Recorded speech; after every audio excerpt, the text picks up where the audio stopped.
Welcome to the Voice of Retail podcast. My name is Michael LeBlanc, and I am your host. This podcast is produced in conjunction with Retail Council of Canada.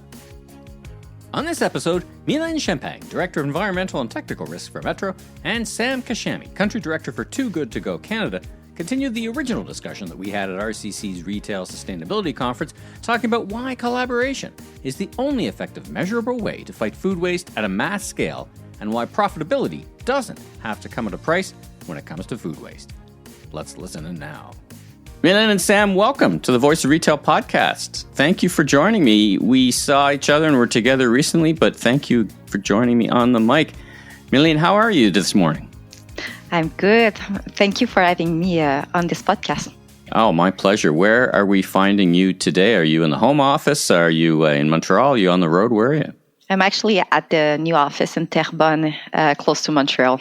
Very nice. Sam, what about yourself? Where are we finding you today? I am in Toronto and excited to be here. Thanks, Michael. Yeah, my pleasure. My pleasure to get you both onto the microphone. We were together at Retail Council of Canada Sustainability event, and it was such a great conversation. We thought it would make a fantastic interview for my listeners and listeners around the world or coast to coast. So once again, thanks for joining me on the mic. So let's jump right in, and we're going to start with just learning a bit about the two of you. So, Mylène, tell us about your background and your role and how you got there, and then we can talk about Metro a little bit for those perhaps less familiar. But let's talk about you. What do you do for a living, and how did you become and get into the sustainability role? So I'm National Director of the Environment Department at Metro, and I'll touch base a little bit on that later on. But on a more personal note, I've been working in environment for the past 13 years. And how I got there, that was a question we discussed previously. And frankly, that's a question I never thought about before. I took some time, and how I really got there, it's really because maybe you don't know, but we are 4 kids at home. I have 2 working parents. We weren't rich, we weren't poor, but we were always connected to the environment and protecting the environment, not living in the city. I've been taught that we love what we protect, and we protect what we love. So basically, I grew up with beehives in my backyard, making our own home honey. I've always composted since I was born, and all these things that especially it's for this topic, the food waste. At the table, we were never allowed to waste any food, and even the scrap were used to create broth, chicken bones to create broth as well. So it feels like since I was young, it was always part of me. And it has never been a luxury or a nice to have to be environmentally friendly. It was really to have a good life quality. And after that, I was always fond of environment. I'm deeply passionate by the ocean. And as a dive master, I've traveled the world. And I took some underwater photographs, and I've been front row seeing the coral bleaching. And that was quite shocking. So I started studying an environment, and definitely that was like my purpose. Well, the shocking part is one day I saw a National Geographic documentary. Mm-hmm. And it was the simulation of how nature will restore and retake its place once the human disappeared. And when I realized that I was not doing that for the environment, but for humankind, that really stuck with me. And I know that humans are the biggest predator to itself. So I know predators pretty well, and some know that story. I dealt with sharks many times, and I've never been afraid of them, never ever. But I'm really often afraid of humankind decisions. So that's how I started being very passionate about environment and working in this a couple of years ago. Well, it's interesting, this intersection for you of the personal and professional. We don't all get to do that. So were you always interested in business? I guess you could have gone down a science route. What did you, you did a graduate degree with a sustainability orientation to it. Was business always going to be your path as well? I think, yeah, I've always been corporate oriented and making sense out of it if it makes business sense. Yeah. And and that's how I've decided to be working in the carpet industry and supporting, because there's a lot to do. Environment is not yet, or ESG is not yet a department in all of the big companies, and I truly think that one day it will be, like human resource. And just for the listeners, perhaps, who may be on, I don't know, the West Coast or around the world, a little bit about Metro. Talk a bit about the scope and scale. Absolutely. So at Metro, we operate and we service a network of, I would say, approximately 1,000 food stores in Quebec and Ontario. And it's under several banners that you might know, including Metro, Super C, Food Basics, Adonis, and Première Moisson, as well as more than 600 drugstores. Sam, welcome, and talk about yourself. What's your background and what's your role, and tell us more about the organization. Yeah, thanks, and happy to. So my story is similar in some ways, but different in others. We immigrated to Canada in 1998, so it's that 20 plus years ago as a family, and similar to Mylène, we weren't rich, but weren't poor relative to maybe what some people are facing today. And we grew up in an environment of food waste and sustainability was very, very important to our family. And I would say specifically food waste, because it's been ingrained in me since I was a child around never wasting anything that we have on your plate and in the kitchen. And part of that, I think, in the early days was less about environment, but was more about making ends meet and making sure that we had enough to consume and we weren't wasting anything. And, after education here, I'd say a more traditional business background between undergrad in business and a master's in business as well. And through that journey, I always saw the compromise that organizations that had to make between, profitability and sustainability. It always was deemed as a trade-off. And for me, I think as I've grown in my career, I've grown this passion point, and now in managing the Too Good To Go business here in Canada as the country director, really trying to merge the path that sustainability doesn't have to come as a compromise, and this notion of business as a force for good is something that we can help inspire within our organizations, but beyond us, help inspire the next generation of entrepreneurs to really think with the lens of the planet and the ecosystem that we're in, as really one of the major stakeholders. So for us, that's a little bit of our background and maybe my passion point as it's kind of continued to evolve. And, as I've traveled the world in my adult years, I've gotten way closer to food. I'm a big foodie personally. As I'm having breakfast, I'm thinking about lunch. And when I'm having lunch, I'm thinking about dinner. So food is such a central part of our culture and my life. And in that context, somewhere in the journey, I think we've lost the respect for food, where food waste has become such a bigger issue and now is measured a little bit more at a macro level. So we have an understanding of the issue there. So I think the intersection of my personal passion point and then my education and business backgrounds really culminated into the opportunity at Too Good To Go, in which I oversee the business in Canada. We've launched about 2.5 years ago. We're coast to coast, working with some of the most wonderful brands in the country. Obviously, Metro being a premier one for us, and the relationship has been quite inspiring to see how it's continued to grow and evolve to make sure that we're providing the tools for many of our business partners, but also many Canadians coast to coast, to ultimately get to zero waste. Well, I love your point about essentially the false trade-off between either or is on sustainability, right? That it's an either or. Tell us a little bit more. It's an international, it's not a Canadian, operates in Canada, but not a Canadian-based organization. It's a global organization. So tell us a little bit about Too Good To Go, where it's based, and then, if you could, a little bit of facts for the listeners around food waste and percentage of food you're saving. Just give us a kind of chalk the field a little bit about how it works and what you're accomplishing. Yeah, absolutely. So we're definitely a global organization operating in 17 countries around the world. And in the simplest fashion to explain our business is we essentially connect consumers with stores that have surplus food at the end of the day. So we essentially have a consumer-facing free app where you can open up, discover your local neighborhood, and rescue any surplus food that establishment would ultimately have surplus and would eventually get spoiled and wasted. And a consumer can pick that up at a fraction of the cost. Around the world, since our launch for about 7 years, we've saved over 266 million meals, and growing by the second. We save about 3 meals per second on our platform today. Here in Canada, we're just shy of 2.8 million meals in about 2 years of operation. Wow.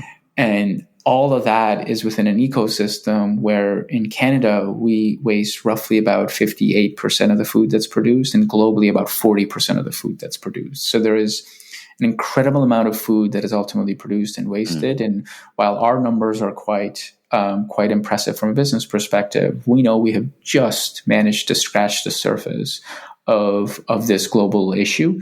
And something that we're singularly focused on in making sure that we help advance and provide the tools for businesses and consumers to be able to make a difference.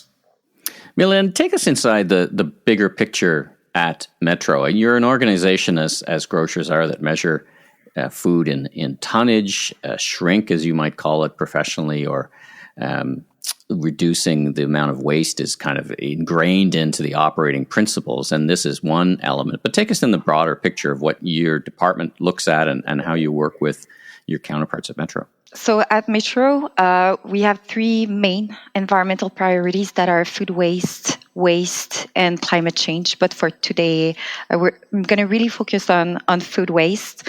And by the way, to do some mileage on what Sam just said, we know that 12% of the avoidable food waste that occurs in Canada happens at the Canadian food retail level. So, and it's $6 billion of estimated loss per year. So that resonates a lot with us to know that we still have a lot to do. Not everything has been done regarding food waste, and food is our core business at Metro. At least one of our division core business. The other one would be pharma. But for that one, definitely it's not part of our DNA to waste our main source of revenue. So we pledge, obviously, with many other Canadian leaders in 2019 to reduce food waste by half by 2025. Mm-hmm. This is something that we are working towards, and it is very important for us. I just want to mention something and clarify something, since today's topic is food waste. This is a term that is not being understood by everyone. And also there's a lot of different definitions, and knowing that if you can't measure it, you can't improve it. But if you measure it wrong, you're not going to improve the right thing.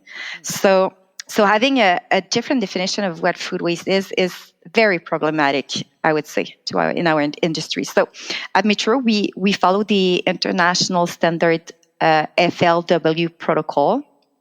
And the definition for food waste is that it's all products intended for human consumption that did not ended up being consumed by a human. So it means if it was produced to be eaten by a human and it goes to the compost bin, but not in the garbage, but in the compost bin, it's still food waste. And we're really going to stick with that definition, although it makes us sometimes, when we show our results, we don't look as good as the other companies that would show only the percentage that goes to landfill. For us, it's the right thing because it's the right definition. And we want to do everything in our power to make sure that food that is safe for consumption is not thrown away and is consumed by a human. So obviously, we will always favor composting before landfill, but our strategy on food waste is not to avoid just landfill. It's everything in between. And that's where we started collaborating with Too Good To Go, basically, to make sure that it is being consumed by humans. Sam, what kind of momentum are you seeing around the world? You've got a global lens, not just a Canadian lens, but you start at the global level and then talk about Canada, what kind of momentum are you seeing behind this initiative? I mean, as Metro has laid out to, big objectives, right? Big swings. I'm going to reduce food waste by half. I mean, these aren't small incremental steps. Are you seeing similar things, and are you seeing that kind of progress and momentum around the world and here in Canada? Yeah, it's been quite humbling, and the momentum is actually quite fast. I think, as I said, about 6 or 7 years in business now, close to 266 million meals saved, and we have over 300,000 partners that are working with us day in and day out to be able to get to the waste reduction targets that they've boldly communicated. I'd say at a macro view, Europe is a bit more advanced, primarily around regulation, some of the measurement pieces that Mylène talked about, and really holding businesses accountable with regards to the waste that they produce. I think in North America, our mindset around sustainability, and especially in Canada, is advancing in there. I think from a policy perspective, we're probably lagging a little bit behind from what I see in Europe. But overall, I think there's been other catalysts to the business. I think the world uncertainty around inflation and consumers essentially looking at more value-based options as well. And in our offering, the fact that you're essentially picking up surplus food, we offer it at a value to consumers. So that's been another bit of tailwind to help accelerate this. And I think when you actually put the pieces of the puzzle together, it's really what are at the core of our organization, which is using business as a force for good. If we can actually tackle food waste, we can actually generate incremental revenue for a partner like Metro. And then they can actually take that incremental revenue and reinvest back in other sustainability initiatives. And then at the same time, the consumer is winning because they're getting some value based on, the pressure on their wallets and inflation. That to us is a model of using business as a force for good and being able to do good for our partners, for consumers, but also for the planet all at the same time. And I think it's that very simple idea that's been the catalyst in being able to get us to 17 countries and give us the expansion and the scope that we've been so fortunate to achieve so quickly.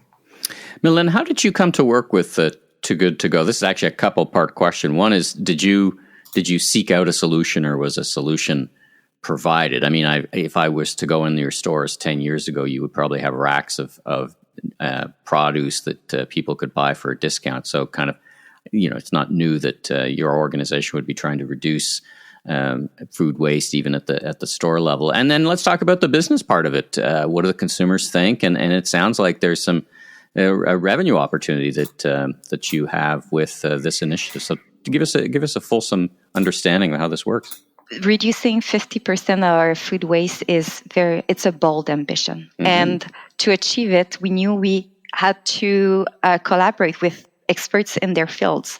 So to be frank, it was Nicole that contacted us. So employee number 5, just after employee number 1, Sam, they reached out to me, and when she pitched this service, it was so simple that I loved it. I like the simple things that make sense. And definitely at this moment, we started digging and seeing how we could collaborate in the future. And yes, there's a value proposition there. And we've seen at Metro Ontario that there's a return on investment from day one, because waste, it's a cost. It does not just disappear when you put it on the side of the road. It's a recurring cost with no added value for the business. Yeah, you got to move it, you got to store it, you got to handle it. I mean, all the things behind the scenes, right? Yeah, definitely. And you have to pay the supplier that comes and pick it up. It's a mini box, big box. So if we can reduce that amount and get a small value for the bag. Yes, it's 1/3 of the price.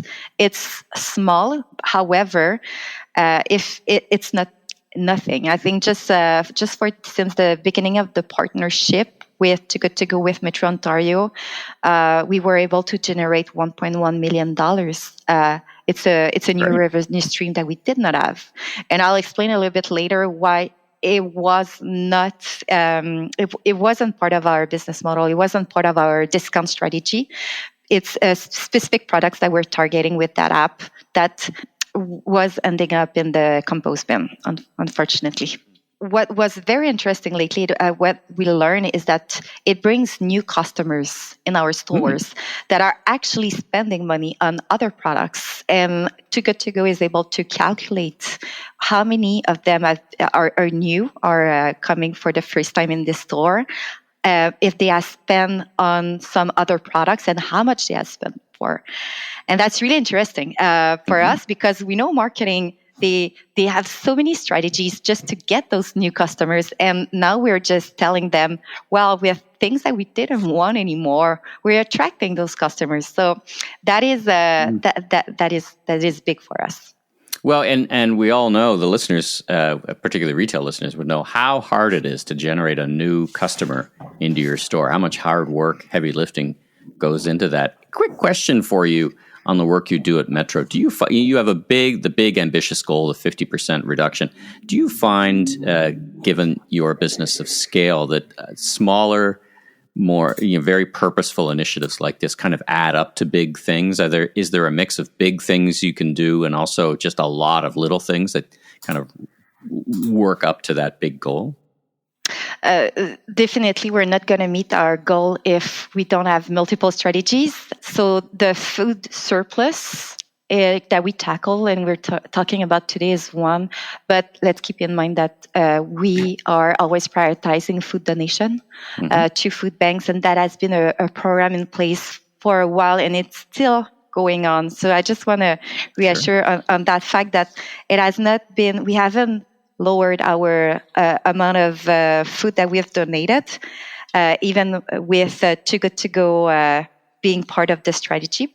So remember, it's feeding human. So food donations, food surplus, transformation, and ordering, managing our inventory better. Those are the key items, the key strategies to be able to accomplish our target. Yeah, and at your scale, small things add up real fast, right? Small, correct. Especially with 1,000 stores, food stores. Right. If we pilot it in a couple of stores, then we are able to deploy it in all of the stores. That makes a big difference.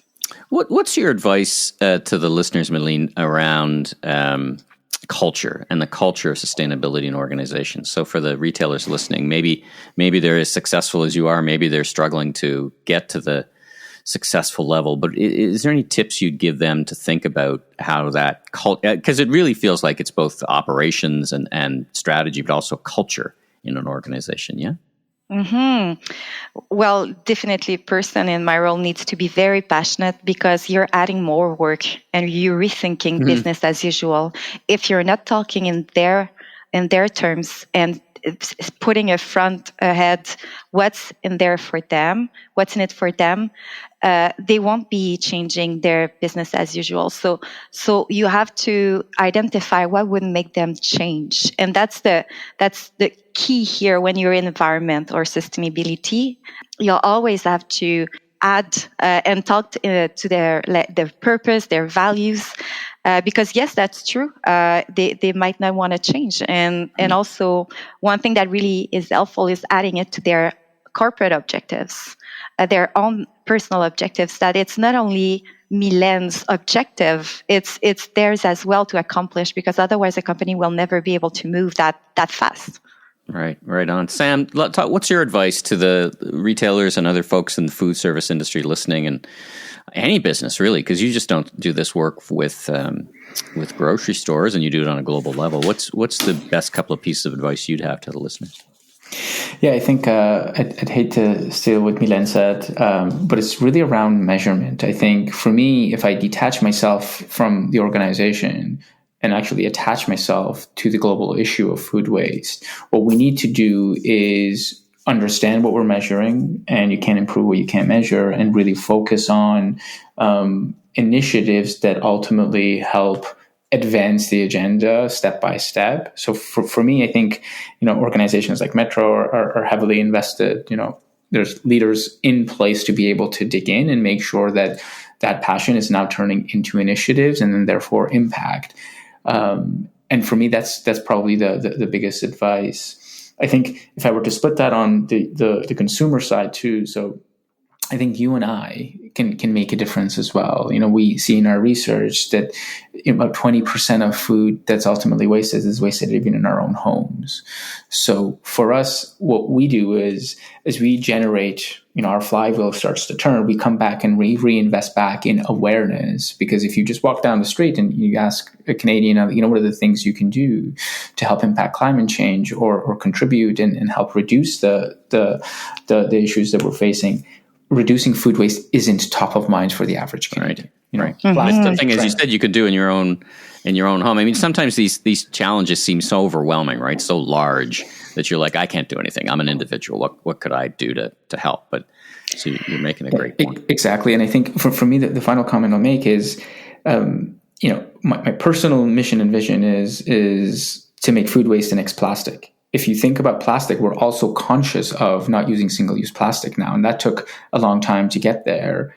And as a whole, Canadians aren't aware of food waste. But the reality is in our own homes, we can make a difference. And really our mission and vision specifically here and across the company globally is around democratizing the fight against food waste. I think when we tell people that, hey, you can make a difference, I myself have been guilty where, I've opened up the fridge and there's a stalk of broccoli there that's really gone bad. And I'm like, why did I buy that? How would I have done better with that? We're doing everything we can to help inspire folks in homes with recipes, with tools, tips, and tricks.